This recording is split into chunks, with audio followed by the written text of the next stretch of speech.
Isa pong magandang gabi mga kaibigan, mga kababayan, ayan, mga kapatid sa pananampalataya. Once again, nandito tayo sa ating segment for this evening, This We Believe. Mga pag-aaral po kung saan ay nais po natin na mahanda sa pagdating ng ating Panginoon. Ano po? At may mga kinakailangan tayong gawin sa mga paghandang yan. Kaya samahan niyo po kami sa aming segment na ito. At mabless po ang bawat isa sa atin. Ano po? Maraming salamat sa inyong pagbibigay ng oras sa amin. Tayo po ay magpapasimula sa isang panalangin. Let us pray. O dakilang Ama ng tanang po nasa mga langit. Maraming salamat Panginoon sa isang karapatan na kami po ay mag-aral ng iyong mga salita. Kami po'y dumadalangin na pagpalain kami Panginoon. At patnubayan kami Ama ng inyong Holy Spirit sa gabing ito. Pagpalain din ang mga kapatid, mga kaluluwa na nagbibigay ng oras upang ang mga salitang ito ay maparating sa kanila. Ang biyaya na walang langit ang maigawad sa bawat isa amin na may. Ito dalangin namin sa pangalan po ni Jesus. Amen. Once again, mga kapatid, ano po, mga kaibigan, mga kababayan, sa mga kayo dako ng Pilipinas o ng buong mundo, aabot itong ating segment na ito ay samahan niyo po kami sa ating pag-aaral. Ano po, sapagkat tayo po ay nabubuhay na sa mga iilang bahagi ng panahon. Ano po? Ayan. Tayo pong lahat, siguro wala naman sigurong hindi nangangarap na ma-experience ang tinatawag na American Dream. Ayan. Ano po ba ang ibig sabihin ng American Dream? Bakit walang Japan Dream? Bakit walang Philippine Dream? Walang China Dream? Walang Europe Dream? Ano po? Bakit American Dream? Kasi ang Amerika, mga kapatid, ay isang bansa na pinagpala. Hindi lang ng likas na yaman, kundi pinagpala po ng relihiyon. Ano po? Ang bansang Amerika ay Protestant country na kung saan itong bansa na ito ay usong-uso ang mga malalaki. Ayan. Malalaking mga bahay, malalaking mga highways, kasi malalaki ang mga kotse.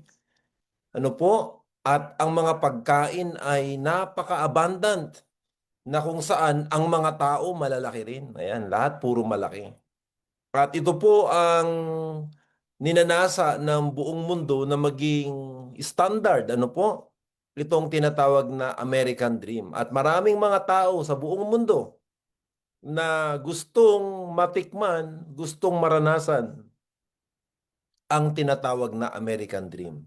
Ano po? Kasi ang bansang Amerika ay isang bansa na malaya kung ikaw legal or maayos ang iyong mga documentation. Mga kapatid, pero as we know, lahat po ay nagbabago. Ayan. As we know na meron pong president ng Amerika na ang pangalan niya ay Donald Trump na gusto niya ng makatulong siya sa kanyang capacity. Ibinoto siya ng mga tao na yung mga problema ng Amerika, lalo na sa mga illegal na migration sa Amerika, mga undocumented, isa sa mga pangako niya ay kanya itong ano po, lulutasin.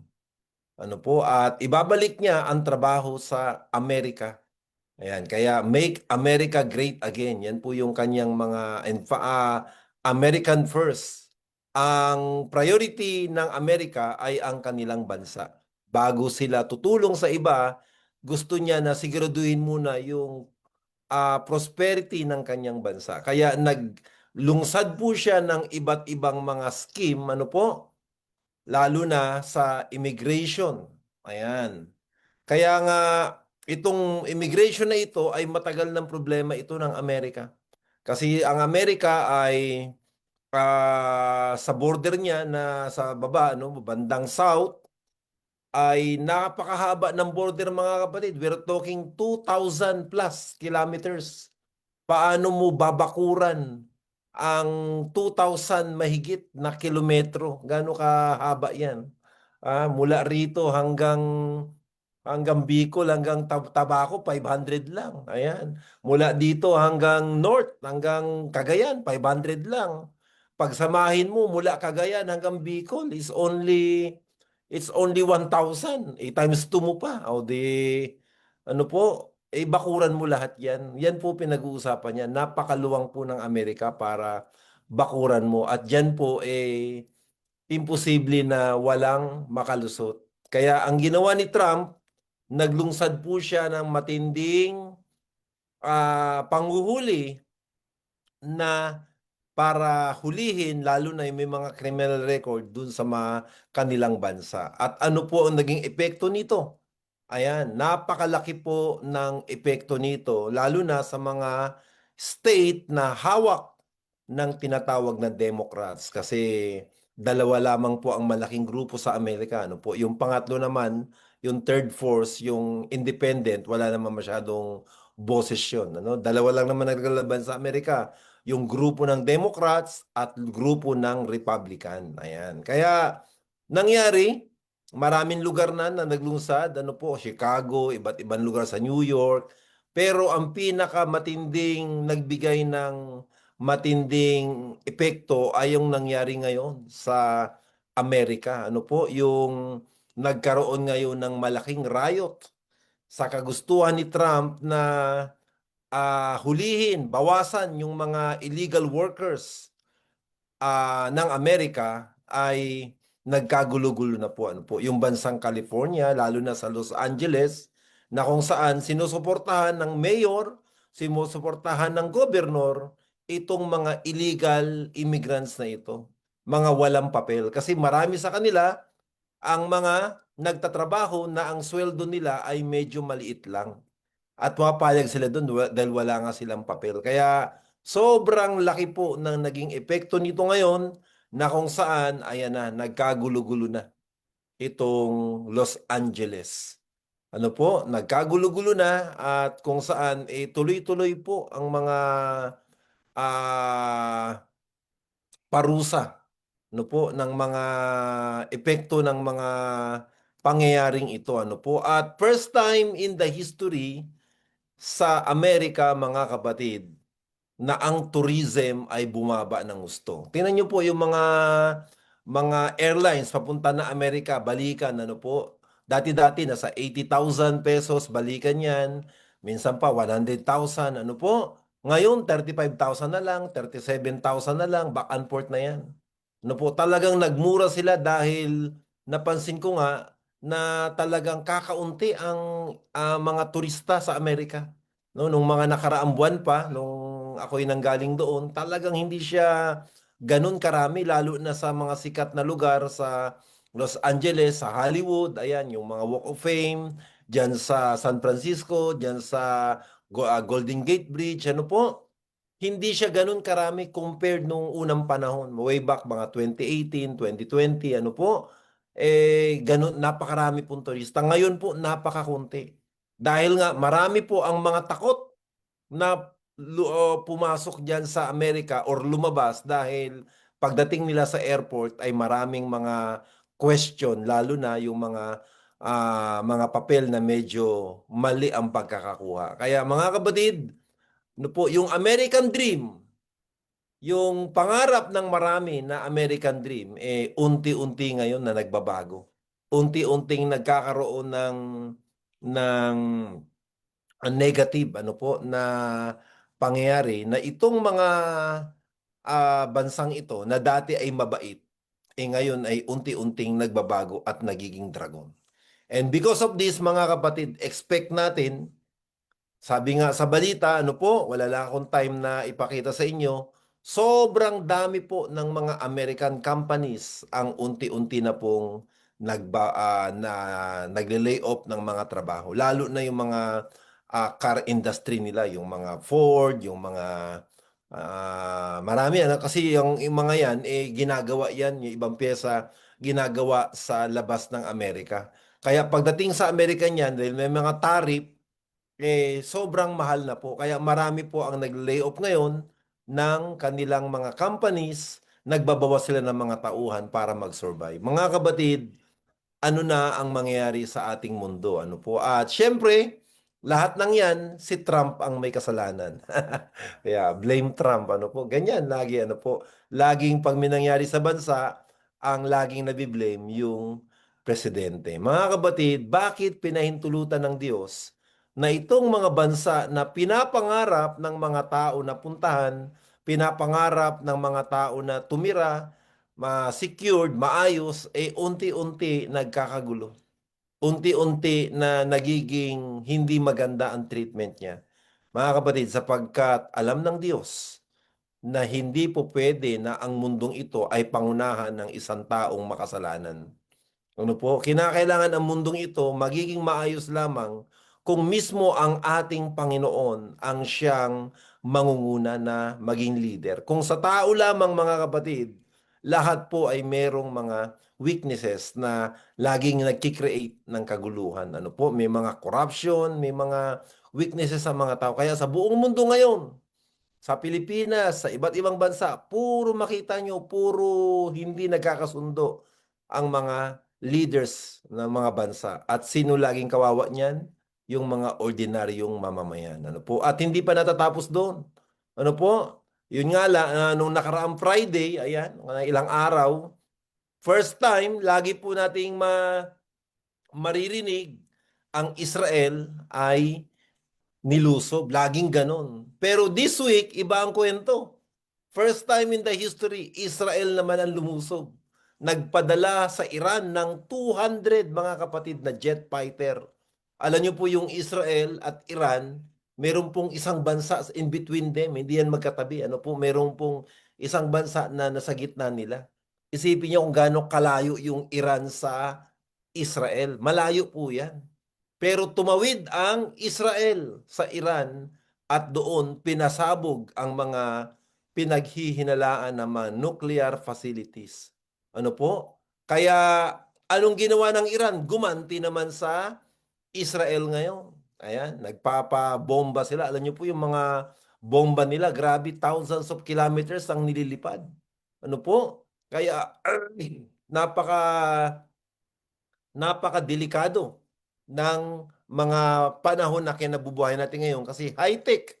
Ano, puro dipindot lang. Nagigera sila, puro pindot-pindot lang. Ano po, kaya sabi ng Israel, kung hindi namin gagawin ngayon yan, dagdating ng panahon na lumakas yan sila, gagawin din nila sa amin, kaya unahan na namin. Ayan na po yung mga paliwanag nila.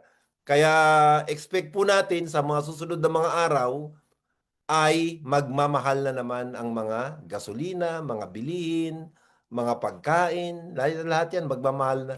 Lalo na nagsisimula pa lang itong gera na ito. Ito po'y kumbaga matagal-tagal na po na sila nagigirian. Pero ngayon lang talaga sila nagkaroon ng direct confrontation. Direct talagang, dati kasi gumagamit pa ang Iran ng mga Houthis, ng mga Syria, ng mga Hamas. Ngayon talagang sila na, direct na sila maglalabanan. At ang Iran po ay hindi rin po maliit na bansa yan. Mga kapatid, ano na po ang magiging kapalaran ng ating mundo? Ano na po ang mangyayari sa inarap? Meron pang napipinto, hindi pa natatapos ang labanan ng, ng Ukraine and Russia na syempre ang Amerika ay nandoon din sa kwento. Hindi pa natatapos ang mga sa loob ng Amerika, sa labas ng Amerika. Ano po, sa Asian country, dito sa ating bansa, meron ding mga girian, mga kapatid. Ano na po ang mangyayari sa ating mundo? At bakit ba galit na galit ang Iran sa Israel? Kasi po, yung mga top leader, mga secretary ng defense, secretary ng mga lahat na malalaking mga head of iba't ibang department ng defense ng Iran, napatay po, namatay. Kaya grabe po ang galit ng Iran ngayon sa Israel. Kaya yan po mga kapatid, mag-i-escalate po yan sa maraming mga problema pa. At yun nga, ayan, gumanti na agad kanina, kahapon, gumanti ang Iran sa Israel at marami na po. Kaya sabi ng Israel, pag hinit ninyo ang civilian, kami, kasi kami ang aming hinit ay mga military facilities. Pag kayo gumanti at ang mga civilian ang tinamaan, magta-times 2 ang aming gagawin sa inyo. Eh syempre, labanan na yan kung sino ang powerful na bansa. Alam naman natin, kaya malakas ang loob ng Israel dahil kakampi ng Israel ang Amerika. Mga kapatid, ano po, bakit pinahihintulutan ng Panginoon? Ano po, bakit pinahihintulutan ng Panginoon na mangyari ito sa ating mundo? Ayan. Ano ang gustong iparamdam ng Panginoon? Gustong ipakita ng Panginoon na pag ang tao, ang mga mortal na tao na subject sa pagkakamali ang naging leader sa mundong ito, ganyan po ang mangyayari. Kaya pinahintulutan niya yan para dumating ang panahon na ano po, piliin ng mga tao na banal na ang Diyos na ang ating leader. At that's the only solution para ang kaguluhan sa mundong ito ay matapos. Wherever you go sa buong mundo ngayon, walang tigil ang mga political problem, ano po, mga maraming problema pampolitika. Kaya yan po ay isang palatandaan na ang mundong ito ay magtatapos na. Bakit po nais ng Panginoon na magtapos ang mundong ito? Dahil gusto na nang ibalik ng Panginoon sa kanyang leadership na ang Diyos na ang mangunguna, siya na po ang magiging presidente, hindi lang po ng Pilipinas, kundi ng buong mundo. At ayaw ng Panginoon na may makalusot doon na mga tao na hindi po banal. Kasi gagawa ang Panginoon ng isang mundo na hindi na masisira. Na ito po yung tanging pag-asa. Ano po? Ito yung tanging pag-asa na ibinibigay ng Panginoon sa mundong ito. Yun lamang po ang pag-asa natin. Ano po? Si Apostle Paul, nung siya po ay, nung panahon niya, na siya po ay na-judge, na siya po ay nangangaral at siya po ay nakulong at pinahintulutan na mapugutan ng ulo dahil sa pangangaral. Pero hindi po siya tumigil. Bakit po? Sapagkat isa lamang po ang kanyang gustong mangyari. Ano sabi ng tala? Looking for that blessed hope. Ayan. Ako'y nag-aasam, sabi ni Paul. For that blessed hope, sabi niya kay Titus, and the glorious appearing of the great God and our Savior, Jesus Christ. Ayan. At ang muling pagpapakita.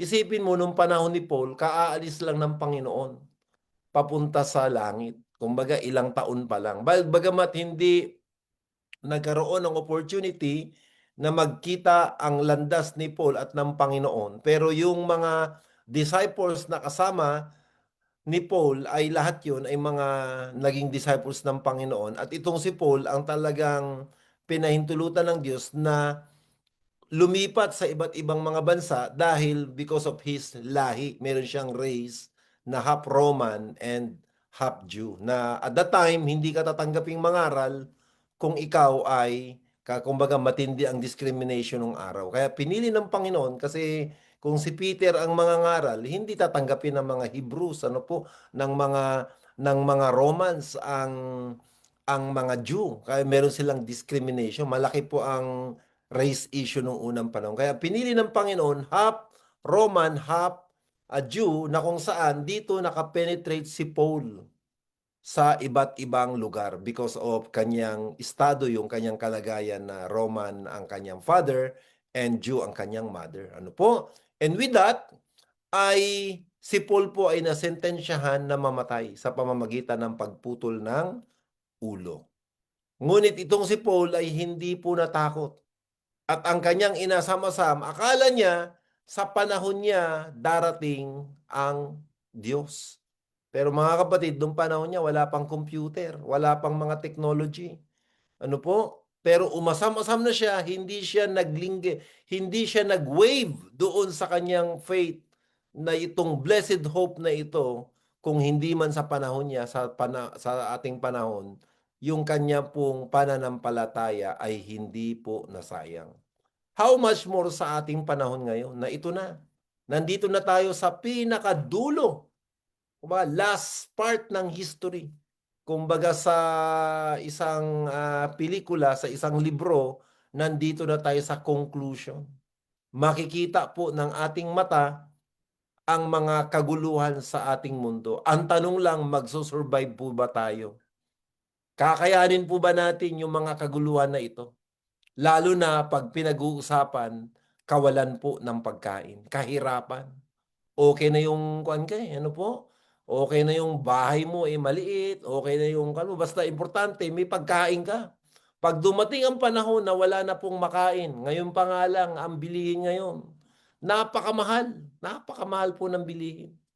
Kaya nga sabi ng Panginoon, country living, magtanim kayo.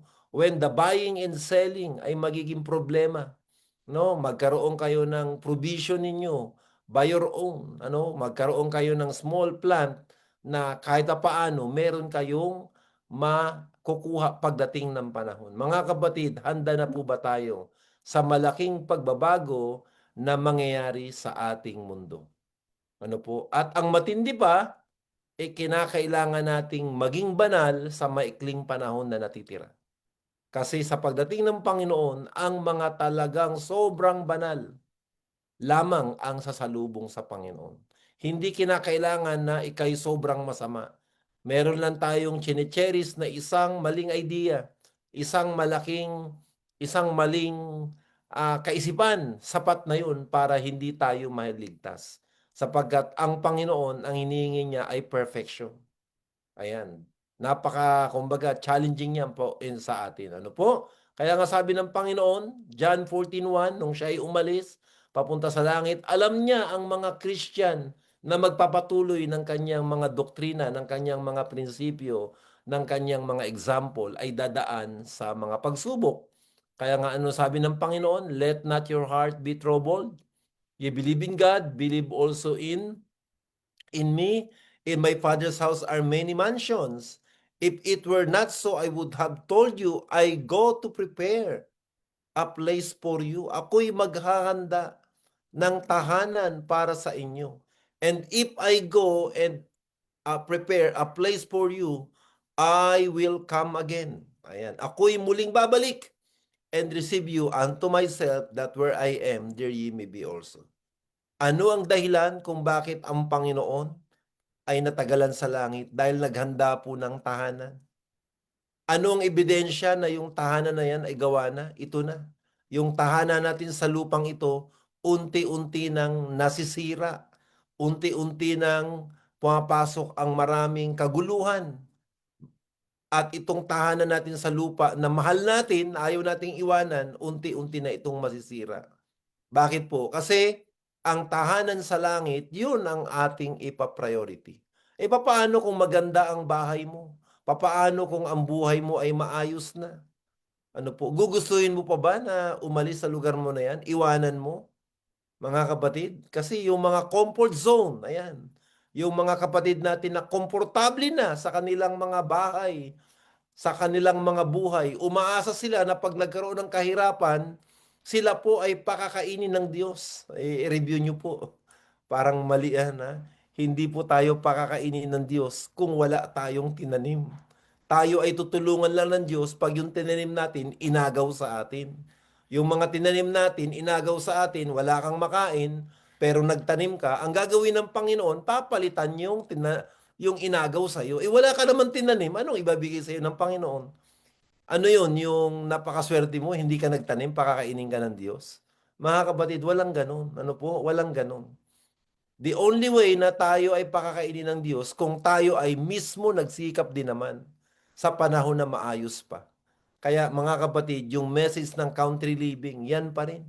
Yung mga kapatid natin na komportable ang buhay, okay na sila, umaasa sila na pakakainin sila ng Diyos, pag-aralan nyo po ng gusto. Parang hindi po yata ganun ang tamang tamang perspective ng pagpapakain ng Diyos. Mga kapatid, 1 out of every 25 verses of the New Testament is related to second coming. Ang pinaka-theme ng New Testament, maliban na ang Panginoon ay dumating sa mundong ito for 34 years, nagkatawang tao, ang pinaka-importante sa New Testament ay ang pangako niya na siya ay muling babalik At gaano kadami ang pangako niya na siya'y muling babalik? Every 25 verses ng Bible ay connected sa second coming from Matthew to Revelation. Ganon kadami. Bakit? Ito pong second coming ng Panginoon, ito po yung pinaka-glorious event na mangyayari sa mundong ito. Pinaka-dulo, conclusion ng drama. Pinaka-conclusion ng earth history. Itong second coming na ito. At napakaswerte natin sa ating generation kasi makikita natin yan. Ano po, sa ating panahon, kasi itong natitirang 10 to 20 years, sana kung may mundo pa. Kahit alam nyo po, narinig ko sa mga comment, yung mga hindi naman mga religious na mga tao, no? Lagi nilang nababanggit kung may mundo pa in the year 2028, in the year 2025, kung may mundo pa. Lahat ng mga tao, kahit hindi sila religiously inclined, nakikita nila na ang mundong ito parang hindi na wala ng future na maayos kasi nagkakagulo na eh.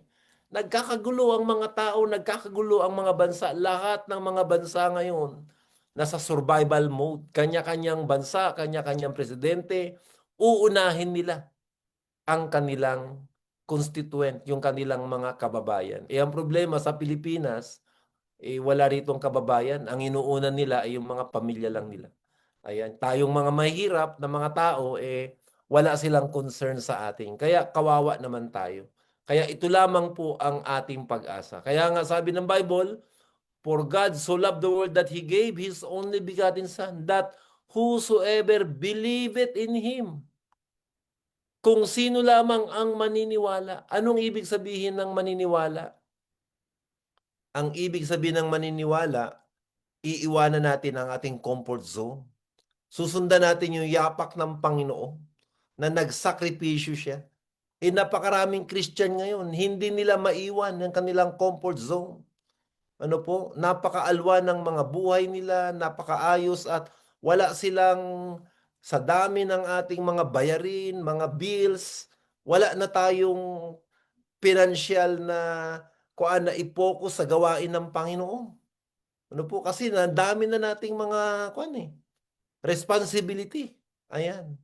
Kaya nga sabi ng Panginoon, kung sino ang maniniwala. Kasi ang kaakibat ng paniniwala ay pagsasakripisyo. Pag ikaw ay naniwala, kaakibat nun, magsasakripisyo ka. Kagaya nila Peter, kagaya nila Paul. Ano po, iniwan nila, pati mga bahay nila, pamilya nila, pinili nila ang kaligtasan ng ibang mga tao. Na sa pamamagitan ng pagliligtas nila sa ibang tao, yun naman ang naging dahilan para sila po ay maligtas. And same with us today. Ano po? The only way para tayo ay maligtas ay isipin natin yung kaligtasan ng ibang tao. Kaya nga napakahalaga ng tinatawag na pangangaral. Ano po? At ito lamang pag-asa na ito ng kaligtasan. Sa gitna ng mga kahirapan, yan lamang po ang nagbibigay ng kaligayahan sa mga Christian. Mula noon hanggang ngayon, same po. Yung pag-asa, yung hope of salvation, yan lamang po ang nagbibigay ng kaligayahan sa mga tao. Without that, kung wala itong pananampalataya natin, wala itong pag-asa natin ng kaligtasan, lahat ng bagay sa mundong ito mawawala na ng halaga. Kasi mawawala na po itong lahat na meron tayo ngayon. No? Ngayon meron tayo. Maganda ang ating paligid. Wala pang kaguluhan. Pero isang ganun lang. Ano po? Isang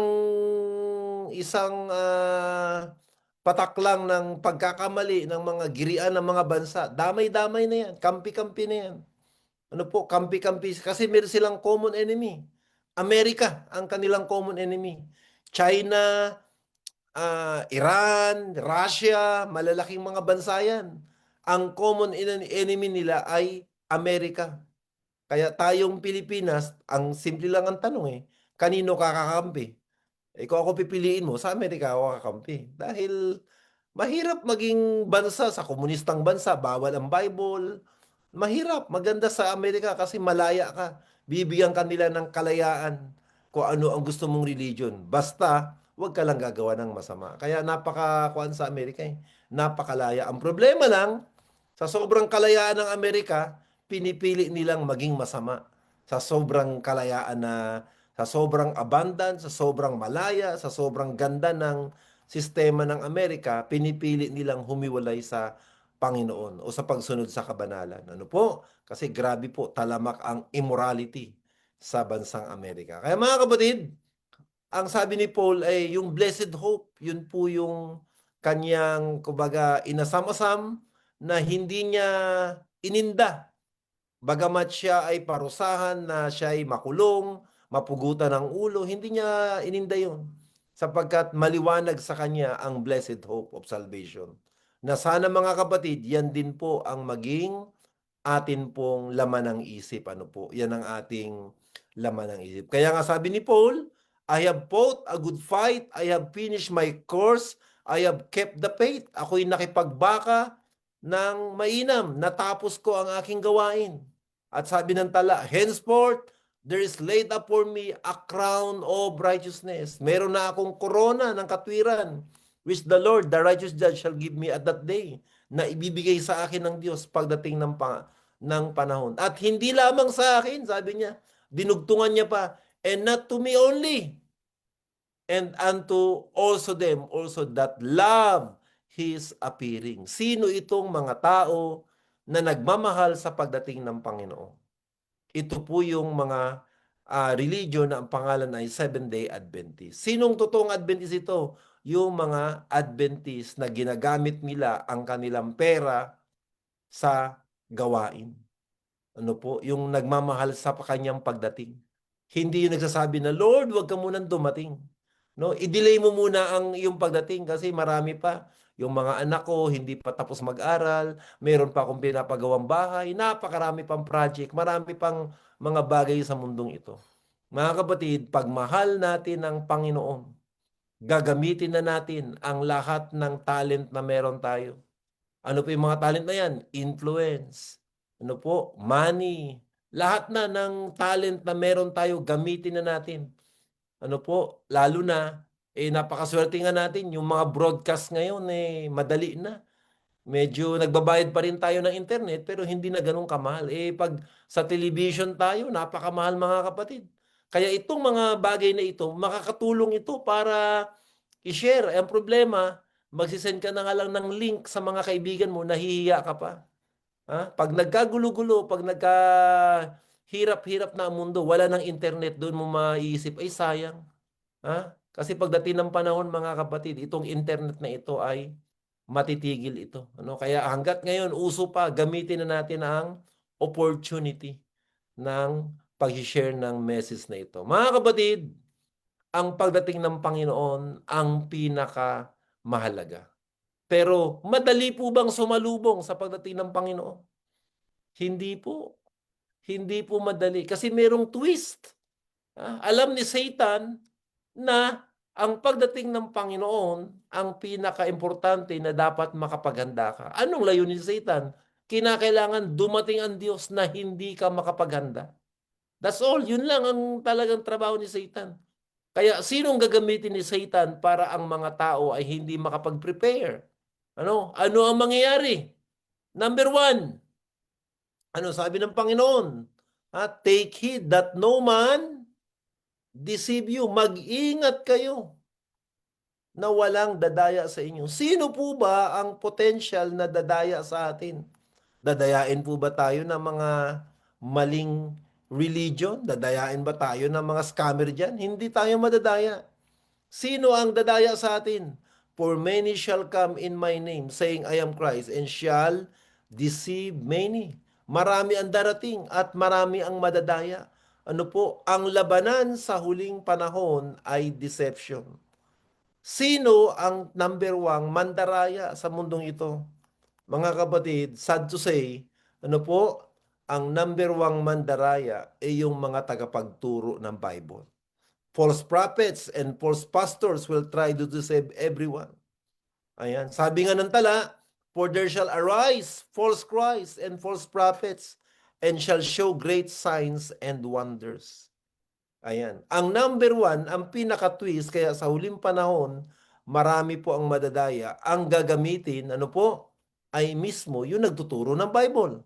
In so much that if it were possible, they shall deceive the very elect. At sino po yung madadaya? Mismo yung mga talagang nag-aaral na po ng Bible. Tayo po mismo na talagang concerned sa pandaraya. Bakit po? Meron po ang mga pastor ngayon, ang mga turo, ano po, na sabi nga, yung sa denomination, walang kaligtasan. Pag nasa labas ka ng denomination, yan ang mga turo ngayon. Pag outside the church ka, wala kang kaligtasan. Aba, dito sa independent, meron na rin ganyan mga turo. Pag hindi ka namin kasama sa church, hindi ka maliligtas. Kasi kami lang ang true church. Napakadaling sabihin na tayo ay true church. Napakasarap i-claim na tayo lang ang true church. Tama po na merong true church in the last days, pero malaking mali na i-claim mo na ikaw ang true church. Paano ka nakakasigurado ron? Ano po? Baka naman naging true church ka, ang laki ng pakinabang mo sa true church. Ha? Ikaw ang leader, anak mo ang member, asawa mo treasurer, baka laki, family business na kayo. Ano po? Kaya mag-ingat po tayo mga kapatid. Ano po? Kaya yan po yung malaking pandaraya kasi ang number one gagamitin ni Satan in the last days para dayain ay mismo yung tagapagturo ng Bible. Pati ako, baka kasama na ako doon. Kaya mag-ingat kayo. No? Kaya for such as false apostles, deceitful workers, transforming themselves into the apostles of Christ. Ano po? Kaya talagang mga kapatid, ano po, na malaki pong dayaan. Sabi nga ng tala, and no marvel, for Satan himself is transformed into angels of light. Anong ginawa ni Satan? Pinapicture niya na si Satan na yun po, that devil will try to impersonate angels of light. Bakit po? Kasi si Satan, pinicture ng mga tao na pinakapangit. Ano po, pag ganyan na itsura, matatakot ka, syempre. Kaya pag maitim, pag hindi kagwapuhan, ay mukhang demonyo. Kaya mga tao, pag pangit, ayaw. Pero pag gwapo, syempre, matalino sa Satan. Dahil gwapo siya, pinicture niya na ang itsura niya ay pangit para pagdating ng panahon, lalo na pag ang tagapagturo ay gwapo, mga pastor ay gwapo, talaga ang mga tao nahuhumaling. Ayan. Kaya yan po mga kapatid, false prophets, the devil will try to impersonate the angels of light. The second coming will not be secret. Hindi po ito sekreto.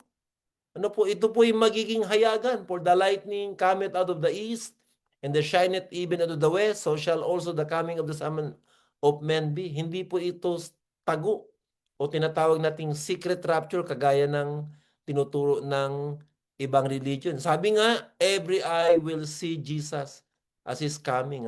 Sabi ng tala na every eye shall see Him, Revelation 1:7.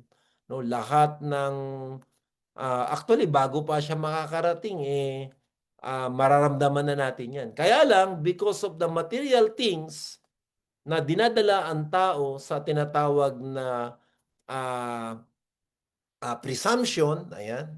Pag ang tao ay masyadong materialistic at sobrang blessing na tinanggap niya, anong iisipin niya sa isip niya? Itong mga bagay na ito ay ibinibigay ng Panginoon kasi gusto ng Panginoon na maging maalwan ang buhay. Kaya mga kapatid, nakakalungkot. Punta kayo sa iba't ibang mga lugar. Sa mga mayamang bansa. Pag umaga, grabe, ang daming tao nagsisimba. Pagdating ng hapon, wala nang tao sa church. Ganun Half day lang Kaya 7-Eleven nga 7, Sabado, 11 o'clock lang. Pagdating ng 12, tapos na, kainan na. Pagdating ng 1 or 2, wala nang tao sa church. Sayang mga kapatid, kung susunod lang din naman tayo sa Panginoon, sumunod na tayo ng gusto. Kasi sayang naman, nangiling ka na ng Sabat, half day pa. Whole day ang ang hinihingi ng Panginoon. Pwede po ba maligtas yung half day lang? Hindi.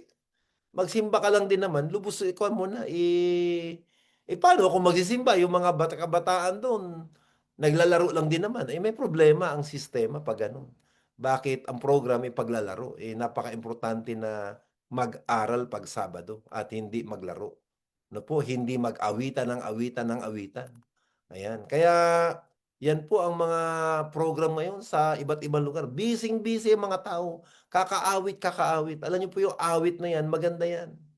Pero pag sumobra ka rin na concert na, para ka ng artista dyan na nagko-concert, delikado din yan mga kapatid. Ano po? Ginagamit din yan ni Satan. Okay? All the holy angels will come with Jesus. Ayan. Pagdating ng Panginoon, dala-dala niya ang kanyang mga angel. Ano po bang epekto nun? Nung unang panahon, nung unang dumating ang Panginoon sa mundong ito, ano po? Ay nung namatay si Jesus, may bumabang angel at sa kanyang pagbaba, yung bato na sinara doon sa libingan niya na napakalaki, hindi pwedeng pagulungin ng isa dalawang tao, kundi maraming tao ang dapat magtulak. Isang angel po ang dumating, gumuho o gumulong yung bato na yun. Eh pagdating ng Panginoon, when the Son of Man comes in His glory, and all the holy angels with Him, then He will sit on the throne of His glory. Pagdating ng Panginoon, dala-dala niya ang lahat ng mga anghel. Ano po mangyari sa earth? Ano po? Sabi nga ng tala, mawawala ang bundok. Eh, nasa bundok pa naman ako nakatira. Pag nandun ako sa bundok, nakatingin ako doon sa baba, kita ko talaga yung mga bahay, ganyan na lang kaliliit. Sabi ko, pag ito naging flat, ano ang mangyari? Ano po? Talagang kumbaga, ganun ang kuha ng Panginoon eh. Yun ang mangyayari pag dumating ang Panginoon, walang bundok na maiiwan. Lahat ng mga tubig, mga lupa ay magdudugtong-dugtong. Ayan. Kaya He will come with a blast of at trumpet. Ayan. For the Lord Himself will descend from heaven with a shout and the voice of archangel and with the trumpet of God, and the dead in Christ will rise first. Kaya sa pagdating ng Panginoon, meron pong trumpet na kasabay po nun, mabubuhay ang mga patay. Ano po? He will come with the shout of archangel. And, ayan, the righteous dead will be resurrected. Ito na po yung ating pag-asa. Ito lamang po yung ating tanging pag-asa sa mundong ito. Yung tayo either mabuhay pagkatapos nating mamatay or datnan tayo ng Panginoon ng buhay. Either that way, no problem. Basta importante, ligtas tayo. Ano po? At yan po ay mangyayari sa ating generation. No? And with the trumpet of God and the dead in Christ will rise first. Sino ang unang bubuhayin? Yung mga taong inuna ang Diyos. Yung mga tao na nagbibigay ng oras sa Panginoon. Kaya pagdating ng Panginoon, dahil inuna mo ako, uunahin din kitang buhayin. Yung mga tao naman na pangalawa lang ang Panginoon sa buhay niya, pangalawa din sila, second group sila. Kaya mga kapatid, ano po, pagsikapan natin na maging una sa atin ng Panginoon. Masanay tayo na una ang Diyos, ikalawa na lang ang pamilya, pangalawa na lang ang sarili natin. Una ang Panginoon. Lord, ano ba ang gusto mong gawin? Sabi-sabi naman ng Panginoon sa atin, huwag kayong mag-alala sa akin. Iligtas mo lang ang kapwa mo. Gumawa ka ng paraan para maitawid ang katotohanan sa iyong kapwa. Para yung kapwa mo maniwala naman sa iyo, gawan mo ng mabuti. Ano po? Gawan mo ng kabutihan. Huwag mong pagsasamantalahan ang kabaitan. Ano po? Ikaw ang magbigay, hindi ikaw ang tatanggap. Yan po ang inuutos ng Panginoon. At ano pa? The righteous living will be translated without seeing death. At yung mga dinatna ng Panginoon na mga taong buhay, of course, sa ating generation yan, ano po, hindi na mamamatay. Ito po yung pinakamagandang regalo na pwedeng ibigay ng Panginoon sa tao. Ano po, itong tinatawag na immortality. And the righteous will be given immortality. Ayan. At lahat ng tao, mga namatay at hindi namatay, mga buhay, naligtas na darat na ng Panginoon. Tatanggap sila ng isang gift na immortality. Ano ibig sabihin ng immortality? Hindi na namamatay, hindi na nagkakasakit. Ito lamang po ang tanging pag-asa natin. Ano po? Kaya Kaya lang, para ma-qualified tayo dyan, kinakailangan nating mapatunayan yung ating kabanalan sa lupang ito. Kinakailangan maging banal tayo. Yung standard, yung perfection ng Panginoon, maabot natin in this very short time. Sa ilang taon na natitira sa atin, we don't know kung ilang taon yan. Sabi nga na ng tala, the final movement will be rapid ones. Magiging mabilis lang. No? Araw-araw ng ating mundo, napakaraming nangyayari, no, na hindi na po nakukontrol ng mga leader ng ating bansa. Sabi nga ng Bible, wini-withdraw ng Panginoon ang Holy Spirit, na ito na, pag winidraw na ng Panginoon ng Holy Spirit sa mga leader ng bansa, wala nang iisipin ang mga tao, kundi maggera, maggera, magpatayan, magpatayan. Nangyayari po yan sa Amerika at pwede rin po yang mangyari sa buong mundo. Kasi alam niyo po, ang Amerika laging ganun eh. No, nagkakaroon ng lakas ng loob ang mga tao. Ang Amerika, yung mga pulis doon, binabato nila. Eh dito, kahit pa paano sa Pilipinas, hindi mo pwedeng gawin yan. Batuhin mo yung mga pulis, ay naku po.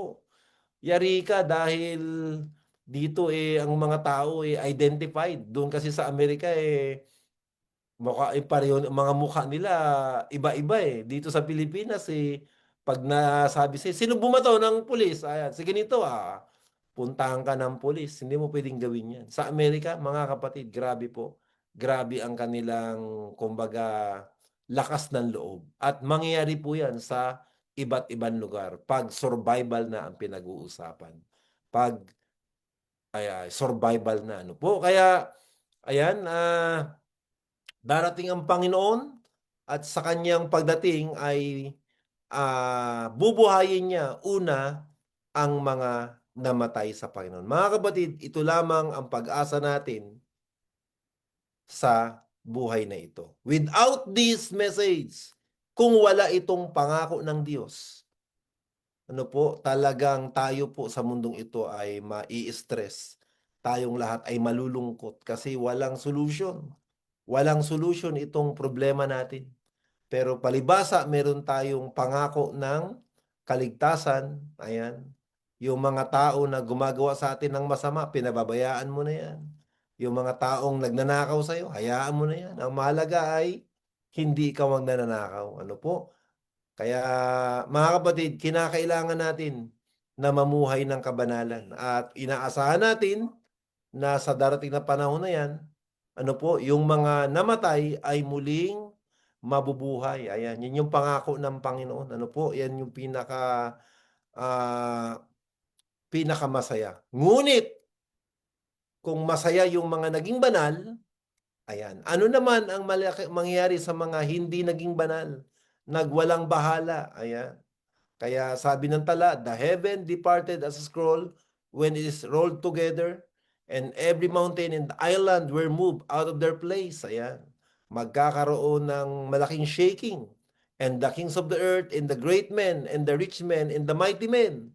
Ibig sabihin yan, lahat ng mga powerful na mga tao, no, hid themselves in the dens in the rocks of the mountains, and said to the mountains and rock, fall on us and hide us from the face of him that sits on the throne. Kami ay kainin mo. Yung mga bato, sabi ng mga mayaman, ng mga tao, ano po, kainin mo kami. Ayaw naming makita na ang anak ng tao ay dumarating. Mas okay na sa amin na kami ay mamatay kaysa makita siya. Kaya sa pagdating ng Panginoon, mga kapatid, ano po, dalawang grupo lang ang mabubuo.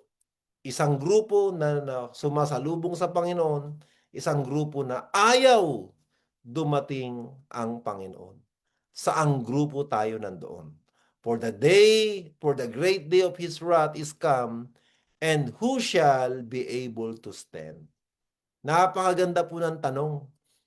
Ang pagdating, ang dakilang galit ay dumating na. Sino ang makakatayo? Ang problema, itong mga tao na ito ng Revelation 6, nagtanong sila, nandyan na si Jesus. Hindi na sila pwedeng magbago. Ayan. Kasi hindi po pwede na pag nakita mo na kaguluhan, bigla ka na lang magsisimba, bigla ka na lang gaganahan na magpunta sa church. Pag maayos na naman ang buhay mo, balik ka na naman sa mundo. Mga kapatid, hindi gano'n. kinakailangan ngayon na hindi pa nagkakagulo. Maging faithful na tayo. Dahil pag nagkagulo-gulo, mahihirapan ka ng pumunta ng church. Unang-una, sarado na church noon. Baka kaming mga pastor, wala na rin doon. Nasa bundok na rin kami. Ganyan yan eh. Survival yan eh. Kanya-kanyang paraan yan para mag-survive. Kaya ngayon na pwede pa tayo mag-fellowship, ngayon na pwede pa tayong pumunta ng church, pumunta kayo. Magsikap kayo. May kamahalan. Talagang ganun. Lahat po ngayon ay mahal. Ayan. Yeah, that's the only way para patunayan mo sa Panginoon na priority natin ang ating spiritual. Ano po?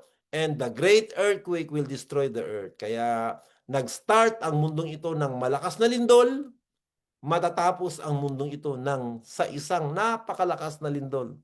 Kaya ang mga lindol, ang mga pagputok ng bulkan ay frequent in our time.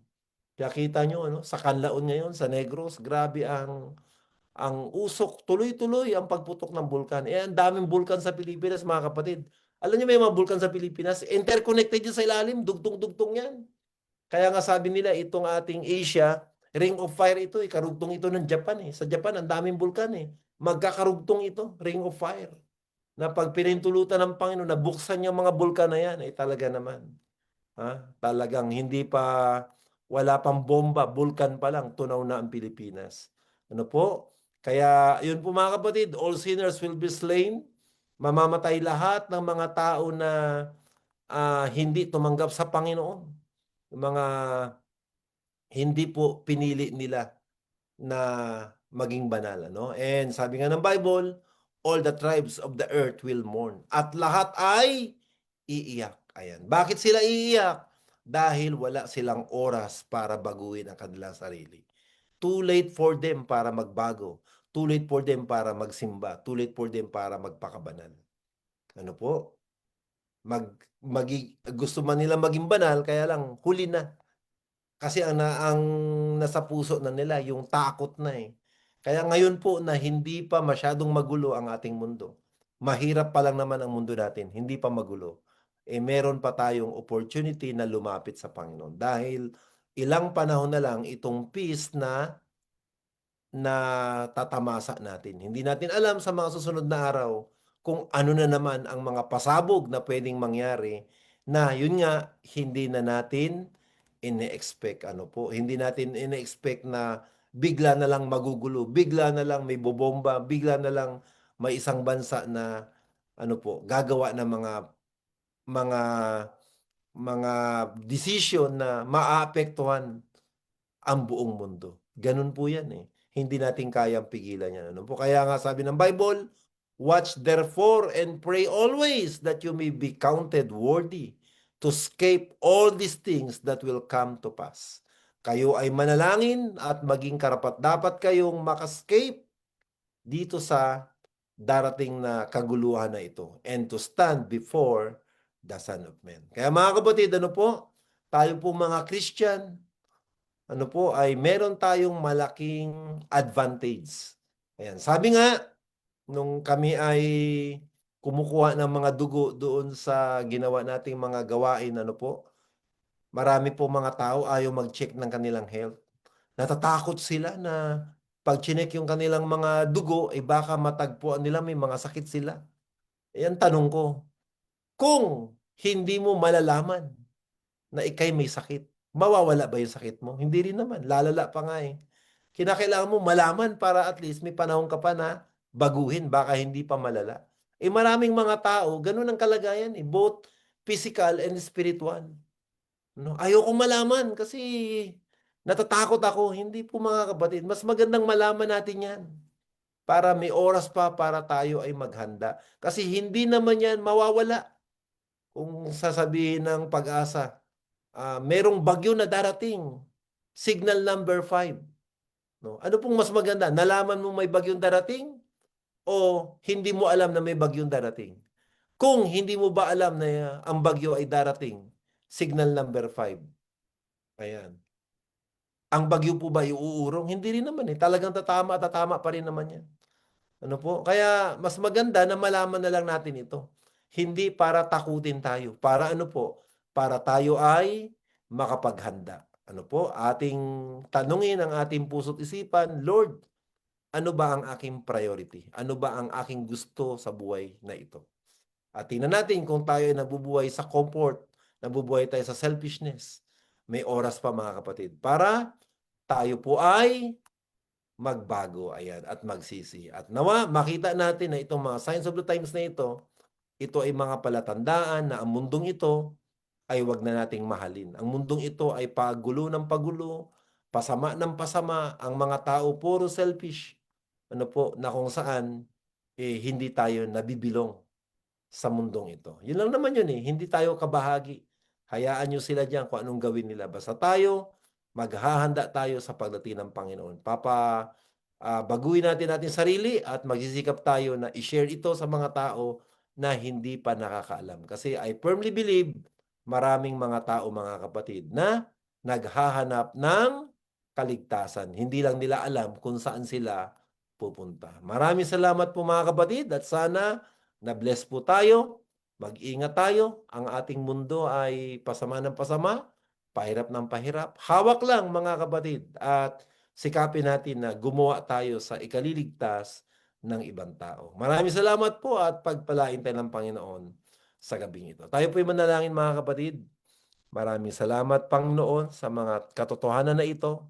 Muli ay napaalalahanan kami ng inyong mga salita. Pagpalain kami, Ama, at nakikita na po namin ang unti-unting mga malaking pagbabago ng aming mundo. Nanawa sa maiksing panahon na ito ng paghahanda ay makapag-prepare kami, pagpalain ng mga kapatid na nagdanasat din naman na magkaroon ng country living, i-guide kami, Panginoon, kung saan kami ninyo kalooban pumunta. At pagpalain kami, Ama, sa lahat ng mga gagawin namin. At nawa, makilala namin ang mga tao pa na naghahanap ng kaligtasan, lalo na sa bansang ito ng Pilipinas, Ama. Magamit kami, Panginoon, sa aming maliit na kakayanan. Maraming salamat po sa pagdiling sa dalangin. Ang lahat inihiling, Ama, sa pangalan po ng Jesus. Amen.